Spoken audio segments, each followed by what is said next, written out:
Your Majesties, Your Excellencies, Kings and the heads of state and government, dear colleagues, I would like to express my heartfelt thanks and appreciation to you. Assalamu alaikum wa rahmatullahi wa barakatuh. At the outset, I would like to extend my heartfelt thanks and appreciation to my brother, His Highness Sheikh Tamim bin Hamad Al Thani, Emir of the State of Qatar, for hosting this conference. And I would like also to invoke mercy on the martyrs who died due to the aggression of Israel against Qatar, and we wish speedy recovery for the wounded. And we wish, pray to Allah Almighty to shower His mercy on them. Since 7th of October 2023, we have had various Arab Islamic summits among the Organization of Islamic Cooperation and the Arab League due to the genocide crimes perpetrated by Israel in Gaza. And we have asserted once and again that the Israeli escalating aggression has become a direct threat to our region and it should be stopped immediately. And we have shown to the entire world that this divine thought fed on terrorism is an aggression and a threat to the entire international regime. It expanded its aggression after Gaza. It targeted Lebanon and Syria and Yemen, and it also attacked the civilian ships and boats at the coast of Tunisia, and it also attacked elected personnel. And here it is. It expanded its aggression against the state of Qatar, which is representing the unbridled action of Israel. And here comes the symbolism of this summit in Doha today. I want to affirm that the public opinion must see this meeting as an expression of unlimited support and unconditional support for the state of Qatar. And I hope that the resolutions here today will be a translation of the brotherly view to be addressed to the world altogether. I am pleased to say and to commend the wisdom and courage of my brother in managing this crisis, and I reiterate our stand by the brotherly state of Qatar. This is in all situations and at all times. Brothers and sisters, it has become very clear that the government of Netanyahu is targeting the continuation of genocide against the Palestinian people. And another way, it is also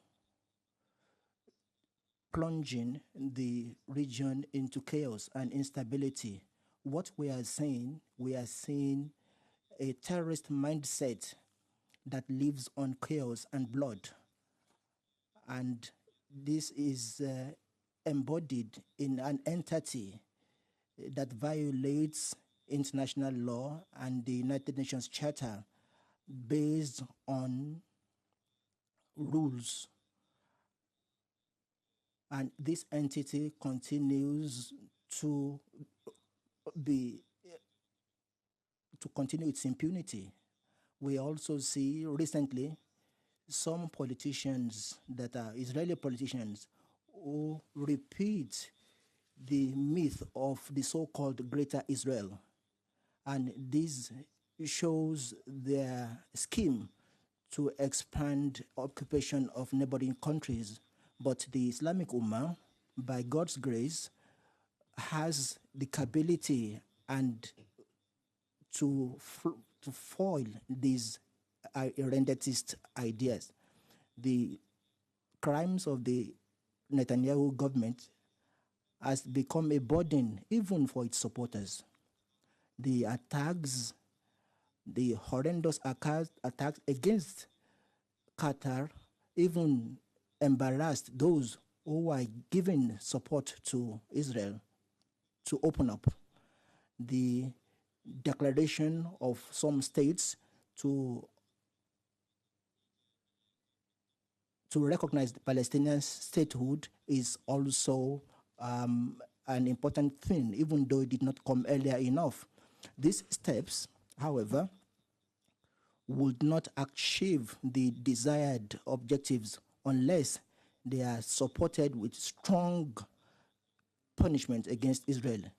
We have to intensify our efforts, our diplomatic efforts, to increase the punishments and to bring the Israeli officials to account and justice through legal international law mechanisms. Distinguished brothers and sisters, we know that Israel would not stop its occupation policies unless it is faced with strong deterrent and stiff punishment. We have the capabilities that can allow us to stop them. Therefore, it has become important for us to have self-sufficiency in critical areas, at the top of which is the defense industries for development and deterrence. We are ready to share our experience, our capabilities with you, my dear brothers. We will have to intensify our cooperation in these areas so that we can guarantee the future of our future generations.